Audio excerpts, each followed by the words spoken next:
City council میں 1100 دکانیں مسمار کرنے کے خلاف قرارداد جمع کروا دی گئی ہے اور قرارداد جماعت اسلامی کے ڈپٹی پارلیمانی لیڈر قاضی سید صدر الدین نے جمع کروائی۔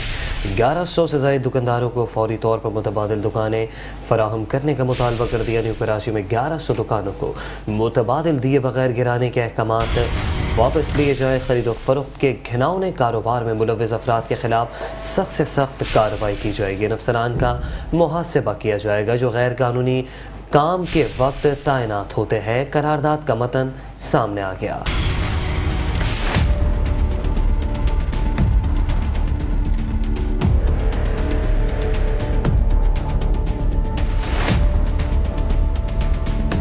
جماعت اسلامی نے سٹی کونسل میں نیو کراچی میں 1100 سے زائد دکانیں مسمار کرنے کے خلاف قرارداد جمع کرا دی۔ قرارداد بلدیہ عظمیٰ کراچی میں جماعت اسلامی کے ڈپٹی پارلیمانی لیڈر قاضی سید صدر الدین نے جمع کرائی۔ قرارداد میں کہا گیا کہ 1100 سے زائد دکانداروں کو فوری طور پر متبادل دکانیں فراہم کی جائیں۔ قرارداد میں خرید و فروخت کے گھناؤنے کاروبار میں ملوث افراد کے خلاف سخت سے سخت کارروائی کا مطالبہ کیا گیا اور کہا گیا کہ ان افسران کا بھی محاسبہ کیا جائے جو غیر قانونی کام کے وقت تعینات ہوتے ہیں۔ قرارداد میں کہا گیا کہ غریبی علاقوں میں KMC کی مارکیٹیں موجود ہیں، انہیں قابل استعمال بنا کر متاثرین کو دکانیں دی جائیں۔ دوسری جانب جماعت اسلامی کراچی منم ظفر خان نے نیو کراچی میں 1100 دکانوں کو متبادل دیے بغیر گرانے کے احکامات واپس لینے کا مطالبہ کیا۔ ان کا کہنا تھا کہ نیو کراچی میں ہی KMC مارکیٹوں میں متبادل جگہ دی جائے، تجاوزات قائم کرنے والوں کے خلاف بھی سخت کارروائی کی جائے۔ منم ظفر نے اپنے بیان میں کہا کہ دکانداروں کو اس طرح بے دخل کرنا ان کے ساتھ سراسر ناانصافی اور زیادتی ہے۔